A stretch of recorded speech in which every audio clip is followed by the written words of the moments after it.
So welcome, thank you everybody for joining today. So the title, as Anuja has said, of my talk is Giving Voice to the Lived Experiences of Female South Asian Victim Survivors of Childhood Sexual Abuse, a critical factor in shaping practice and policy. So I will be using the term victim survivor throughout the presentation. And the presentation is going to be including material from my PhD study, which I started back in 2017 and will be submitting next year. I will be using pseudonyms where research participant data is being referred to. So what I'll be covering in the next 15 minutes is providing a context for existing research which has explored CSA across the UK South Asian communities, which Nibbana has just briefly alluded to. This will lead me on to discussing my own research, which I'm really honoured to share with you all today. So it's not a completed work, so do bear with me, but I will be giving you some insights into what that research is indicating and highlighting, and the specific approach that I took in terms of my research methodology and why I adopted that approach. I will also very briefly, because I'm very conscious of time, just to highlight the relevance and importance of academic theories in helping us to develop our understanding about social issues and challenges such as CSA, and which theories I employ to tell the story of my research participants. Because this is a research symposium, I don't think it would have been right to leave out any reference to research methodologies. And finally, I will end with some reflections regarding how CSA practice and policy can better integrate the voices of minoritized ethnic communities.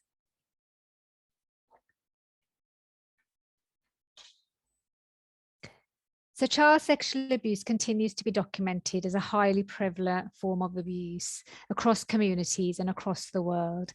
The independent inquiry into CSA, which was published this month, states the figure of 1 in 6 for girls and 1 in 20 for boys. And it remains what can be deemed as one of the most invisible and hidden forms of abuse, due to victim survivors not feeling that they're able to tell anyone due to reasons which have been widely reported and explored, such as fear of not being believed, fear of the perpetrator, ramifications for the family, confusion, shame, guilt, self-blame. Referrals into child protection agencies of child sexual abuse across the UK in South Asian communities has been noted to be particularly low, proportionately to the levels of South Asians living in the UK. And this includes all categories of South Asian, Bangladeshi, Indian, Pakistani, Nepalese, Sri Lankan, and the Tamil community within that. So I think Vanisha's point earlier on was really important, and I'll come back to that. There are real limitations in grouping communities in this way, because although there are similarities due to broadly shared historic cultural context defined through geography, there are also significant differences which can be lost. And this is why targeted charities such as ANBU UK are so important, where the specific, unique experiences of a community can be explored. So part of this need for research is there's also a need to have research which is more targeted, hence the ANBU needs assessment, which Nibbana has just spoken to.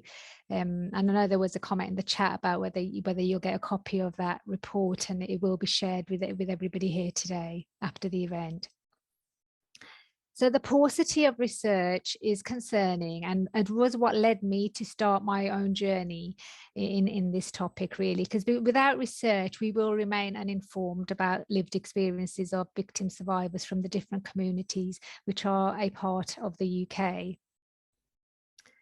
So there's just some research cited there documenting the paucity of research, and the All Naka Al study, although it's quite old, it did really highlight that the CSA services seem to be less available and accessible to minoritized children. And the Office of the Children's Commissioner report has also highlighted that services can be of a poorer quality for minoritized communities. And so the references are all cited at the end in the reference list, should you wish to follow these up. So without research, there will be limited changes made to service provision, to state quite an obvious point, but this is why research is so important. Oops, sorry. And even more recently, the ICSA report, the independent inquiry into CSA, which I'm sure Hannah and Sophie will talk about more, it did highlight again that the Asian community tended to be the highest rate in terms of not disclosing at the time of abuse compared to other communities. And this is an excerpt from one of my research participants. As I said, all pseudonyms have been used throughout the research presentation.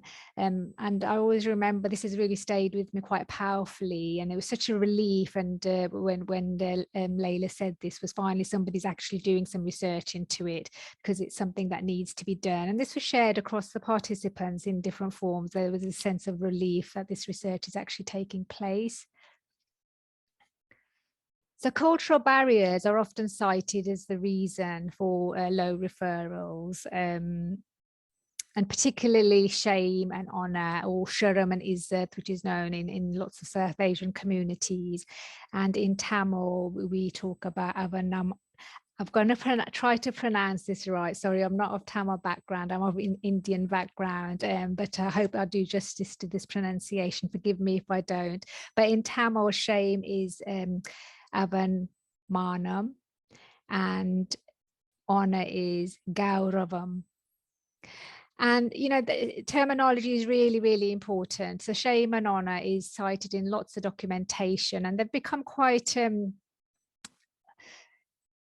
terms that we probably become very familiar with, but not really had time or space to unpick what they actually mean and critically how they impact the lives of victims and survivors. So that's what my research is primarily about. So the work of Professor Aisha Gill and Professor Ravi Tiara, if you don't know their works, they are definitely works worth looking up. But they have discussed over many years through their research how these constructs of shame and honor act as barriers for women experiencing and suffering domestic abuse and violence, sexual abuse and violence within marriages, and more recently, in more recent years, honor-based abuse and violence. So these constructs have been around in the literature for many years in different contexts of abuse. And there's in research, despite the paucity, there is a consensus around all of this, that there needs to be a greater consideration of culture when developing an understanding of and responding to CSA in South Asian communities.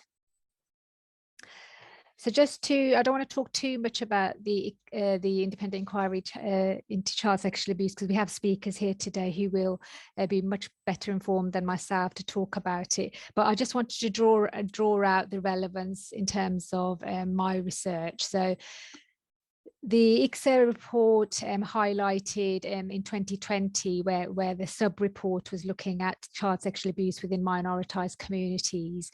The 2020 report has cited this is a really important issue. So cultural stereotypes and racism can lead to failures on the part of institutions and professionals to identify and respond appropriately to child sexual abuse.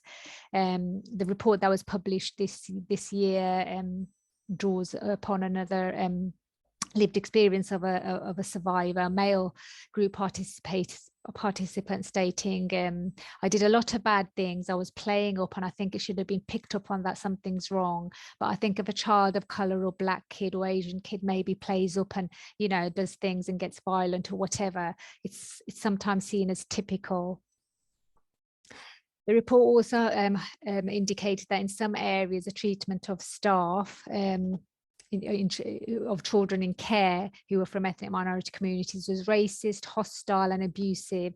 It showed little sensitivity to particular cultural needs such as diet, hair care, and clothing. So these are really strong statements, and I wouldn't want it to get lost in the report. It's really important for a platform like today for us to really highlight this. And in terms of recording of data, this is really important and something I want to emphasize, because there are many studies, again highlighted here by the ICSA report, which illustrate that ethnicity data is either not recorded or recorded inaccurately or inconsistently. And individuals are completely within their rights not to disclose ethnicity data, and this should always be respected. However, organizations do need to remain vigilant in understanding why ethnicity data recording is important in the context of abuse, or in any area where ethnic disproportionalities exist. And there are many such areas, such as the criminal justice system, school exclusions, some ethnic communities being referred more quickly or more punitively into the child protection system. So without such data, research base, contextualizing prevalence across communities in a fulsome way will just not happen in the way it should, and it will be impeded. So data is really, really critical. So moving on to my own research. So the title has changed many times, as PhD study titles often do. Currently it is this, and it's unlikely to change from this. So how do women from Britain, South Asian communities make sense of their experience of child sexual abuse in the context of shame and honour? So the study sought to explore the constructs of shame and honour in the context of CSA. So although, as I've just discussed, it has been explored in different areas such as honour-based abuse and domestic abuse, there hadn't been research which was really unpacking it in the context of child sexual abuse. So recruiting to this study was never going to be easy. So my sample were actual victims and survivors from the South Asian community, female victim survivors from the South Asian communities, I should say, across England. And it took me 3 years to recruit my sample, and obviously COVID-19 did delay that. I recruited through social media and gatekeeping organizations. I was quite surprised in terms of the responses through social media. I should tell you how many, there's 15 women who did finally kindly and very bravely agree to share their stories with me after 3 years. And they were from across England and from across the 3 communities which I was exploring. So I was mainly recruiting my sample from the Bangladeshi, Indian and Pakistani communities. And so I did manage to get 15 as a sample, which I was pleased about. Because of the type of methodology I was going to be adopting, that was more than a sufficient sample. I want to say a little bit about recruiting and my positionality. So as I said, social media was quite a surprise for me in terms of how many women did respond to my recruitment page through social media. And it sort of speaks to something about how we do recruit participants for research. So we don't have enough research on South Asian communities and CSAs, as I've highlighted. So we do need participants to be a part of that research. But how we recruit those participants needs, I would argue, greater consideration. And the ANBU needs assessment does indicate that. So my positionality as a female South Asian researcher, again, this is a point about we need more South Asian researchers researching CSA. There's a few of us here today, which is great to see, but I would love to see more, because a lot of the women very frankly said to me they only spoke to me because I was a South Asian female. So I think there is something around how how research is being undertaken and what we need to do to facilitate research in this area, so more people do feel comfortable talking to us, because CSA research does need to continue to be guided by those who have experienced CSA. And so this is why that's an important point to make. Just briefly about the narrative analysis. So narrative analysis is an approach which places the participant of the research at the center of the research. It's a very intricate and intimate data analysis process, so it's very time intensive, because what you're using the transcripts, the actual words that participants are sharing with you as directing the whole research project. So I always wanted to place the women at the center of the research, and so that this approach was felt to be the most appropriate, and it has yielded a lot of rich data about the women's experiences. Obviously, there's always some limitations around research. So I would argue that in my research, social media was the main channel of women reaching out to me, but there are many women who obviously maybe not as active on social media, whose voices I haven't managed to capture. And also there may be some reluctance because I'm South Asian to talk to me, because there is research to evidence that sometimes if you are from the community, there may be concerns around confidentiality and anonymity. However, I would stress that I think the benefits outweigh concerns such as that. So I do believe that me being a South Asian researcher did very much encourage responses and the sharing of data. So the next few slides, I'm going to share excerpts from my research, and they illustrate the influence of shame and honor and other aspects of cultural norms and barriers. And all participants, I've said, have been given a pseudonym. So the first excerpt is from Priya, who was one of my older participants of Indian heritage. And she said, I think shame could actually be the biggest thing that's stopping anyone complaining or going to the relevant authorities. And I think it's also fear from the backlash from the community, not wanting dishonor or any of that, because if you do this, if you did that, nobody will want to marry you, So that really kind of sums up the influence that shame had in her experience. And it relates back to how you may not be able to get married if anybody finds out about what's happened. So that's pretty powerful, and I think that links back to a point made earlier in the needs assessment about how maybe for female victim survivor, the shame and honor and not wanting to involve the community is a really important point, because they, as I'll come on to in a slide in a little while, there is a gender aspect to this notion of shame and honor. It was really interesting when I asked the women to actually share what shame and honor meant to them. So some were able to relay examples which, were quite unique to their experiences quite quickly and had some commonalities across the 15 women. For example, many narrated how growing up they were expected to behave in a certain way, not to say certain things so as not to be shameful, or what wider community members would think if such and such happened. But this participant, Sonam, I think encapsulates it quite well, where she really said it's made her think about shame and honor, the actual words, and how big a part they've actually played in her life, and how she doesn't feel that she can never actually escape from these constructs.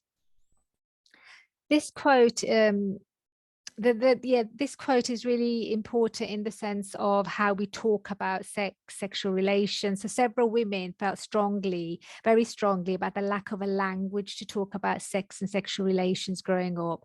And we should question whether this remains the same today in our communities, and whether we are having enough conversations about sex and intimate relationships with our children. So without this context, a child is unlikely to feel comfortable to disclose sexual abuse, as my research did actually show. And also, without such discussions, they're unlikely to be able to differentiate between what a healthy and appropriate sexual relationship should be and what an abusive one is. Now, the ANBU UK Needs Assessment also indicated this, with almost all respondents agreeing that children should be taught about inappropriate touch. And ANBU UK in its disclosures toolkit also has a glossary for the Tamil community, where words such as rape, fondling, pornography, and many more are translated into Tamil. And I think this is such a critical form of communication, and would encourage all communities who have members for whom English is not a first language to produce something similar to such a guide. I think language around child sexual abuse is really, really important. Gender, these slides, I won't read all of these slides, they're there for you to read, but these slides depict the weight of shame and honor on females as opposed to males. However, I want to acknowledge that these constructs do not only impact females in South Asian communities. Research by Dr. Nasreen Mansour in her 2017 thesis, Exploring Honor and Shame for South Asian British Muslim and Men and Women, for example, discusses how males can be just as impacted. And Dr. Hannah Begum will explore CSA in the next presentation, highlighting that we must not only have a focus on female experiences alone. And the work of ANBU UK also includes working with male survivors. However, my participants were only female because my starting point was that CSA incidences are, on the whole, largely perpetrated by males against females. And lastly, in terms of my research, the community-wide shame is a really significant aspect to South Asian experiences of child sexual abuse. And what makes the constructs of shame and honour so impactful in collectivist communities, such as South Asian communities, is the concern about how whatever happens in the private spaces of family life will be perceived by those external to the immediate family in some way or another. There were multiple narratives in my data about how this was part of the fabric of family life from as long as the women could remember. And this deep concern about what others would say and think, and how the ramifications of anything deemed shameful should therefore be avoided or hidden.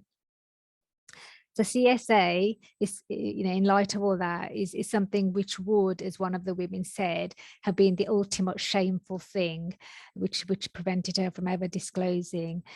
So one can see how the pressure would inhibit disclosures. And out of all my 15 sample, none of the women actually disclosed to statutory agencies, which I know it's a small sample, but I still think it's significant. I think a lot of them had only disclosed to me for the first time, which as a researcher, it is a difficult area to study. So, but it is also a real, I've always felt a real honor to hear their stories and share their stories as I'm doing today, with their permission, of course. Just very briefly, I just want to sort of highlight the importance of theories in research. So feminist theory, in my own research, I've used all 4 of these theoretical frameworks, and why they're important is that we're adding through research about child sexual abuse in South Asian communities, we are adding to bodies of knowledge which are already there and which have previously not really always integrated the experiences of minoritized communities sufficiently. So feminism, for example, has directed research around child sexual abuse, but it hasn't always integrated the experiences of minoritized ethnic males or females, which is why I also started this research project in the first place. Intersectionality is something that is very commonly being discussed in academic and practice circles, and I'm going to just briefly look at that in terms of child safeguarding. Narrative analysis, I think I've highlighted the value of this approach where, voices which have never been heard before, very minimally being heard, it's a real valuable research methodology to bring out the voices of unheard victim survivors of abuse. And critical race theory is a more recent development. It centers on taking a much more of a critical approach when we're unpacking issues of race. So I am kind of finding that I'm also using this framework when I'm looking at disproportionalities in child sexual abuse and child protection practice. So intersectionality, very, very briefly, this just outlines where it came from the work of Professor Kimberly Crenshaw to describe how race, class and gender and multiple identities are what we need to be thinking about when we're working with victim survivors of child sexual abuse. And my research primarily is saying that we need to be integrating issues of race, ethnicity, culture when we're looking at child sexual abuse. Briefly, the services to date haven't, this is the ICSA report again, it's highlighting, so even though I have documented research across probably 20 years in this presentation, even now in a report that was published this month, we are still in the similar position where services are not really meeting the needs of minoritized ethnic communities, children and families. And the shame and honour, as I've highlighted there, remains a cause for concern. This is a really nice quote to, as we come to a close, really, is Miriam, who said that as a child, I used to find it almost exhausting having to explain to a white person simple things. Well, for me, what were simple things, but for them, they just couldn't get it. When I talked about shame, when I talk about honour, when I talk about modesty to them, they're just words. To me, I live and breathe and eat it. They are the air that I breathe. It's like saying to me, Miriam, shame is not that important. Put shame in its place. Shame is this. It's all this pressure from people, which is all right. However, it's like saying, Miriam, stop breathing. And I think that is such a powerful quote about how we need to unpack what shame and honor actually means.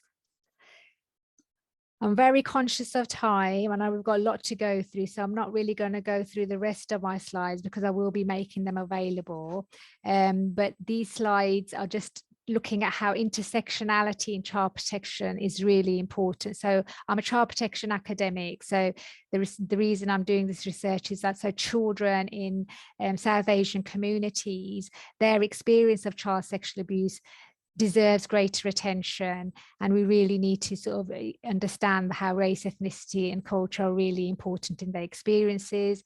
There's lots of research to show how we're failing in this, which is concerning, and how we really need to move forward on this. And I have some recommendations here in terms of how we can start to not make this as an impossible task. We can start to make changes in how we practice and within our organizations quite easily. Thank you for listening.